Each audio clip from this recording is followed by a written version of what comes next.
ठीक है, कलयुग कब आ गओ? अच्छा जो बता, भागवत में बैठे आप, घर की गृहस्थी की ख्याल नहीं आ रहा है आपको, भैंसन को सानी करने नहीं आ रहा हो जा वक्ते, शाम को रोटी में सब्जी का बनाने मातन को कछु ख्याल नहीं आ रहा हो, बढ़िया कथा में बैठे, या कलयुग है का? अब है ही, अगर आपको कलयुग जो है ले आने तो आ भी सकत, और वो हम बता है कैसे आ सकत, ने घुटी लग जाए वहां में तना बैठे में, यहाँ तो खैर खाली बैठे, कभी कभी कथाओं में झुरमुट भर के बैठते हैं भैया लोग, घुटी लगे एक दिन मुंह में घुटी दे दे, बाने में और खींच के दे दे, बस वही होने लगी, दो दो पांच, उसको कहते कलयुग आना। फिर और बताएंगे चारों युगों का, अभी समय नहीं है, जैसे ही समय मिलेगा इन चारों युगों का बहुत विभिन्न तरीके से बताएंगे। अब क्या देखा कि ऐसी स्थिति में जब कलयुग आया, अब समझाने के लिए कथा में बना लेते भैया कलयुग एक आदमी के रूप में आ गया। अब जैसे समझाना है, कलयुग तो भाव आया, लेकिन एक आदमी बना दो, आदमी कैसा है, काला कलूटा है, धनुष्मान लिए, हाथ में एक कोर्रा लिए, एक गाय और बैल को मार रहा है। अब कैसे, हमने कही धर्म को मार, अब तुम्हें कैसे पता पड़ा कि धर्म को मार रहा हो, उस धर्म को बना दो बैल, भाई समझ में तो आएगा। धरती को बना दिया क्या, गाय। किसी बात को समझाने के लिए हम उदाहरण ले लेते, माना कि एक्स गणित का सवाल हल करना होता है तो माना कि एक्स लेना पड़ता ना बेटा, लेना पड़ता, अब एक्स का कोई महत्व तो होता नहीं, लेकिन भैया कलयुग आ गया, गाय बैल को मार रहा है। कल परीक्षित महाराज ने देखा, अरे भाई ये कौन है? बोले निप तब कोप दिखाई, कवन अदम तू आता ताई, अरे तू आता ताई कौन है? आपस जीव के हेत सतावे और निज प्रारण कर भय नहीं खावे, तुझे डर नहीं है परीक्षित के राज में और तू आ गया? आहा, बोलो चतुर तर्क करवाने, तर्क। एक बात कहें, हमें तर्क करना सीखना चाहिए। जब जीवन में तर्क चला जाता है हम पीछे हो जाते हैं। तर्क का मतलब प्रश्न करना, एक ऐसी हो गया। और हमारे जो पुराने शास्त्र हैं वो सब ये कहते हैं कि तर्क ना करो, तर्क नहीं करोगे कैसे निकलेगा? जब तक तुम तर्क नहीं करोगे घिसोगे नहीं, सार निकलेगा नहीं। सार निकालने के लिए तर्क करना चाहिए, उसने तर्क कर दिया। बोले वो चतुर तर्क करवानी, हेन तमु बधत बन प्राणी।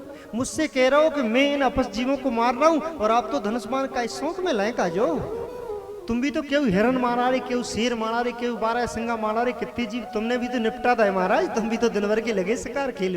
अच्छा ये कलयुग ने कहा परीक्षित से, मैं थोड़ी रफ्तार पकड़ूं, कथा को मुझे लेना है इसलिए क्षमा करना, बात केवल समझ लेना, और इसमें तो मेरा काम बिगड़ ही रहा है, लेकिन कोई बात नहीं है। अधम करम प्रति जासु ही करत तासु ही प्रास, मैं अब गुण कली हे बसऊ मति कर करूं विनाश। बोले तू कलयुग है? बोले महाराज हूं तो मैं कलयुग। बोले इनको क्यों मार रहा है? बोले वाह सुन लो वाह। बोले अधम कर्म जाते मैं पापी, मैं अधम काम कर रहा हूं सो पापी, और तुम राजा जिस नाम प्रतापी। तुम राजा हो, तुम कछु भी करो, तुम जीव मारो सो कछु बात ना है, और मैं अगर इनको, तुम तो बिल्कुल ही निपटा दे रहे बांध से, और मैं तो तने कोरनी से मार रहा हूं, सो मैं पापी और तुम बिल्कुल ही निपटा दे रहे, आप धर्मात्मा। प्रश्न करता है, प्रश्न करना सीखना चाहिए। महाराज को क्रोध आ जाता है, अरे कली तुझको सभ्यता नहीं है, हम राजा हैं और तू हमारे सामने बात कर, तब तू निप मारन भयो तान सरासन बान। महाराज ने बांध तान लिया। कुटिल चतुर कली जोर करे बोलो वचन प्रमाण, महाराज क्षमा करे त्राहिमाम त्राहिमाम। बोले क्या? बोले जही नर हट बस पापाचारी, मुझे मेरी कोई स्वभाव है। बोले मैं वहीं आता हूं, मैं ऐसा नहीं आया, आपने मुझे बुलाया है। महाराज बोले हमने कैसे बुलाया बताओ? बोले हम बता रहे, को व्यक्ति हमें बुलात हम हाल ही आ जाते, अब तुम्हें बुलाने हुए तो हम भी कलयुग को ये दृष्ट दे रहे हैं। आपको कभी कलयुग को अपने घर में बुलाने हुए ऐसा कौन व्यक्ति है जिसको जो लगे कि हम कलयुग को बुला ले? हैं कोई यहाँ? अगर आप कथा होश पूर्वक सुन रहे हैं तो ऐसा कोई व्यक्ति नहीं होगा यहाँ जो कलयुग को बुलाना चाहे, लेकिन फिर भी आप कलयुग को अपने घर में बुलाएं, आपको पता नहीं है। हम बता रहे हैं आपको एक एक बात समझा के।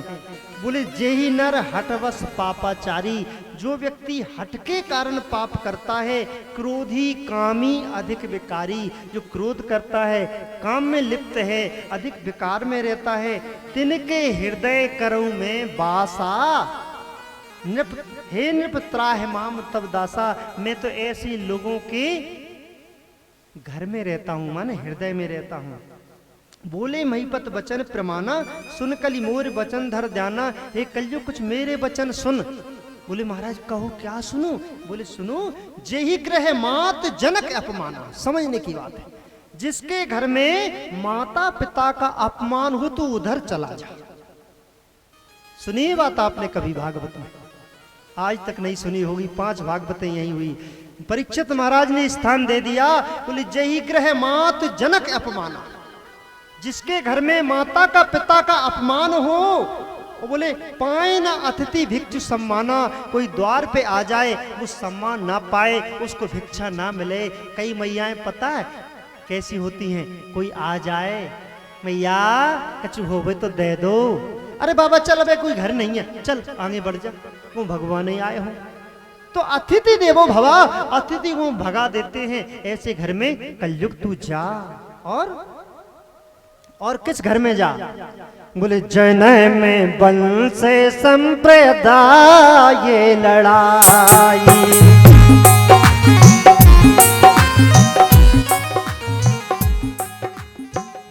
जन्म वंश संप्रदाय लड़ाई,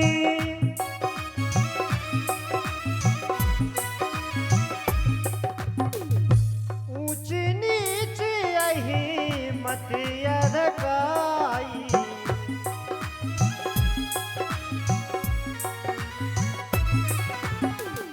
जहाँ झूठ मदेराय रजवारी,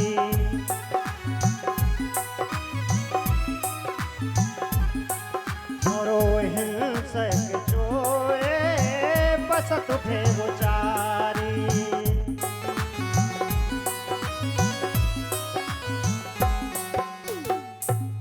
जन्म वंश, हम बड़े हैं, हम ऊंचे वंश के हैं, तुम नीचे वंश के हो। जहाँ ऐसी बात होती है वहाँ कलयुग तू जा।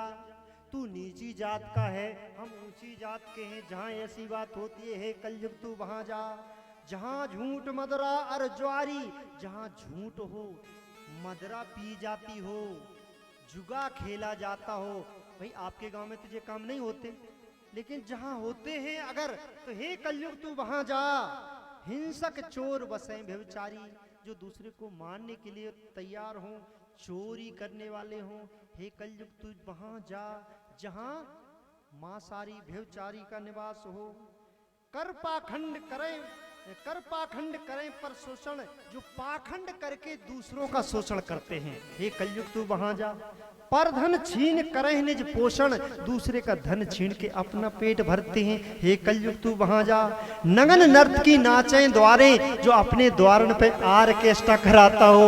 नगन नर्तकी, समझ गए? नगन नर्तकी अर्थात आर्केस्ट्रा की बालाएं जहां नाचती हो, हे कलयुग तू वहां जा। तिनके ही कलिकर पग धारण। अब आपको महाराज भागवत में लिखो का तो प्रमाण देखिए। अभ्याति अस्ताव तस्मे स्नाने कल ये ददो, धूतम पानम स्त्रिये सूनम यत्राधर्म चतुर्विधा। मद, धूत, स्त्री संग, हिंसा, स्वर्ण, असत्य, नशा, आसक्ति, निर्दयता, स्वर्ग और अहंकार। इतनी जगहों पर कलयुग का वास बताया। क्यों? कलयुग बोला महाराज हमें तो एक बेकार तो नहीं है महाराज, आपने बुरी चीजें दे दी हमें। परीक्षित बोले तो अपन भैया कुछ अच्छा ही बताओ, अगर तुम्हें कुछ अच्छा ही हो तो मैं कहा तुम्हें अच्छी भी चीज दे सकत। तो काय महाराज बात अच्छाई कौन सी है? कौन अच्छाई है कलयुग में? बोले कलयुग केवल हरि गुण गाहा।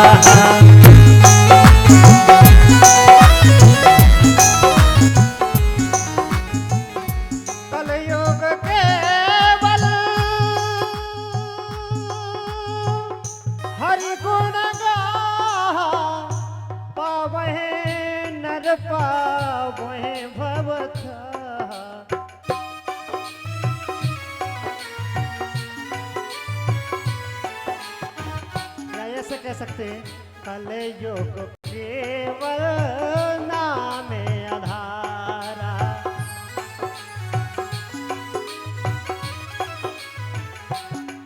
और सुमरे सुमरे नर उतरे बारा।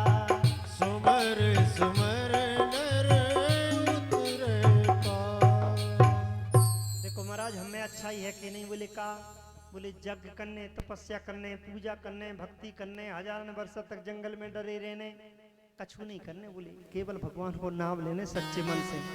सत्यम वदामि धीमहि, सत्य का चिंतन करना है, सत्य को ही पचाना है, सत्य में ही जीना है, तो उद्धार हो जाएगा जीव का। बोले चलो ठीक है, एक अच्छाई है तो हम तुम्हें भी एक स्थान दे देते। बोले का? बोले स्वर्ण, सोना।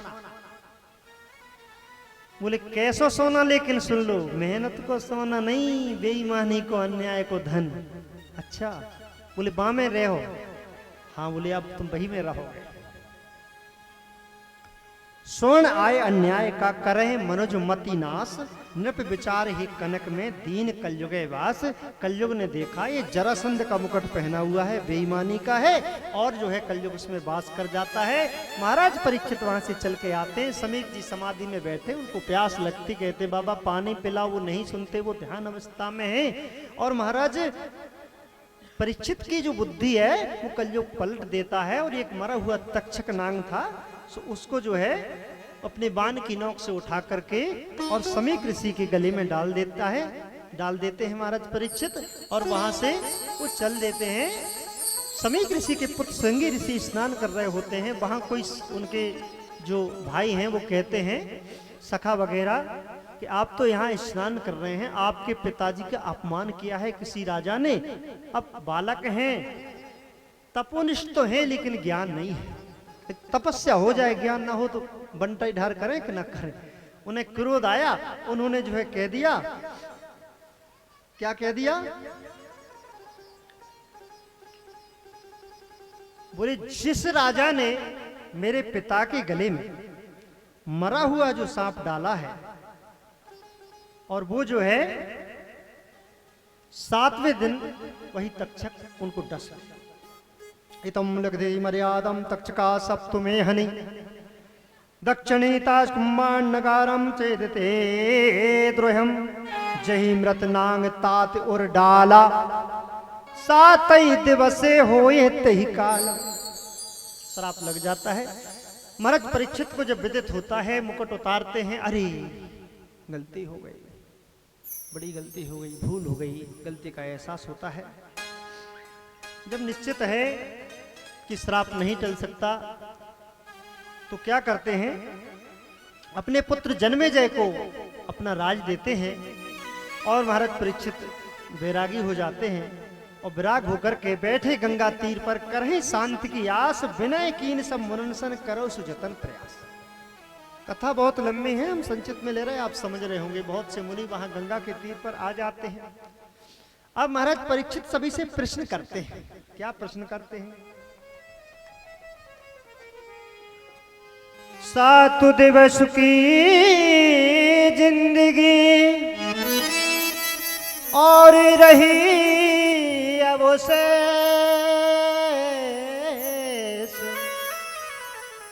मुक्ति होए सप्ताह में, सुकर हो सुजतन विशेष। अत्रि वशिष्ठ चमनम सरदानाष्टेमी भृगुरस्य अंग्रास पराशरो गादिशतो अत रामम उत तेति प्रमदेव्य बाहो।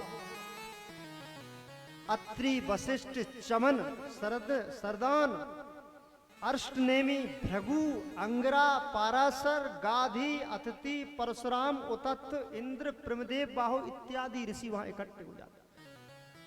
सभी जो है अपने अपने तरीके से दवाइयां बताते हैं, भाई उपचार बताते हैं तुम्हें स्वस्थ करने का। उसी समय बहुत सी चर्चाएं चल रही थी, ऋषियों में आपस में सत्संग हो रहा था। कोई कहता है महाराज आपके तरने का एक उपाय मैं जानता हूँ। मैं कुंभ में गया था, सो एक बाबा जी 20 जो है किलो रुद्राक्ष अपने सिर पे रखे बैठे थे, आप भी वो रुद्राक्ष सिर पे रख लो तो आपकी मुक्ति हो जाएगी। दूसरा बोला नहीं ये थोड़ा कठिन है, हम एक सरल बताते हैं। बोले क्या? अब ध्यान रखना, परीक्षित जी को मुक्ति के उपाय बाबा जी बता रहे हैं, सभी संत वो क्या बता रहे हैं? बोले चारों तरफ आग जला लो, बीच में आप बैठ जाओ और ओम का जाप करो तो आपकी मुक्ति हो जाएगी। दूसरे बोले अरे काय को तपा दे रहे हो, हम बहुत अच्छा सरल जानते। बोले क्या? बोले ये गंगा नदी है ना, नाक तक इसमें डूब जाओ और ओम ओम चिल्लाओ तो मुक्ति हो जाएगी। तीसरे बोले ये सब करने की जरूरत ना है। बोले का? तो हमने बोले कुंभ में गए सो देखे एक बाबा जी जारन पे उघारे लेटे थे, देखे ना? क्यों ठाकुर साहब, मोबाइल में देखा आपने? एक बाबा जी जारन पे लेटे थे, आदमी 100 रुपये चढ़ा रहे थे उन पे, देखे ना? बोले बहुत अच्छा उपाय महाराज, जल्दी मुक्ति हो जाए। अरे बोले ये ठीक ना है। बोले एक और अच्छा उपाय। बोले का? बोले हम कुंभ में गए थे, एक संत जी ऊपर को हाथ करे थे, 20 साल से भी ऊपर ही को करें मुक्ति हो जाए। अब इस प्रकार के जिसको जो समझ में आ रही थी भाई, मुक्ति के उपाय बता रहे थे। उसी समय क्या हुआ? तद्रा भगवानम व्यास पुत्रो यक्षया गामट्य मानो नपेक्षा अलंगलिंगो निजलावदुष्ट धृतस्यवालेर्वतुत्यवेशः। आज धारा टूटेगी, क्षमा कर देना मुझे, क्योंकि खींचना है ना। उसी समय क्या हुआ?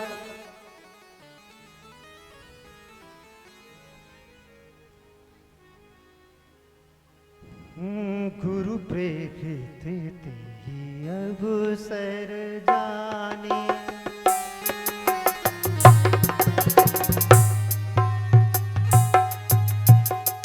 गुरु प्रेरित ही अवसर जाने, परम दिगंबर सुख मुनि ज्ञानी।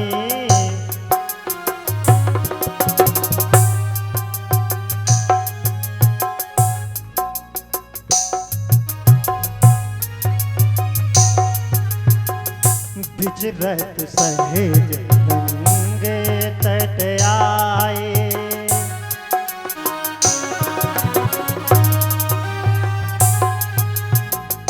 विचरत सहेज गंगे तट आए, दर्शन पाए सकल शरणाए।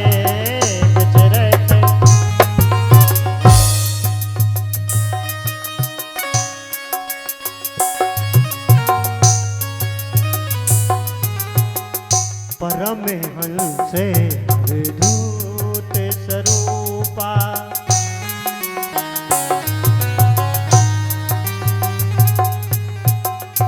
दिव्य ज्ञान तेज अनूपा,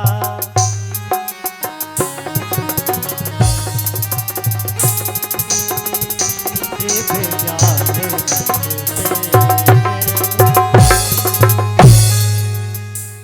उसी समय महाराज सुखदेव जी व्यास के पुत्र वहां पधारते हैं। बोले सुखदेव जी महाराज की जय हो। सुखदेव जी जहां पधारते हैं तो सभी उठ के खड़े हो जाते हैं। एक बार सुखदेव जी के आगमन पर तालियां बजाएं। यहां तक की कथा थी कल। सुखदेव जी आते, उनका स्वरूप सजता, उनकी आरती होती, फिर हम उनको प्रणाम करते। कैसे प्रणाम करते? कि हरि कथा सुनाने वाले, कि सच्चा मार्ग बताने वाले, तुमको लाखों प्रणाम, तुमको लाखों प्रणाम, तुमको लाखों प्रणाम, तुमको लाखों प्रणाम।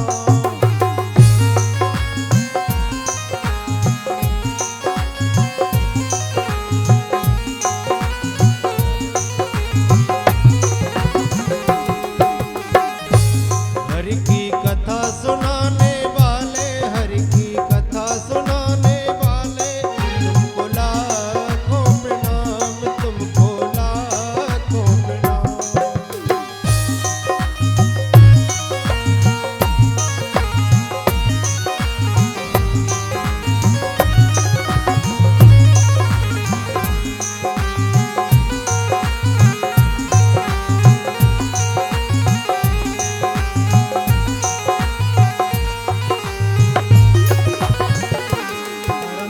सबसे अवधूत स्वरूपा दिव्य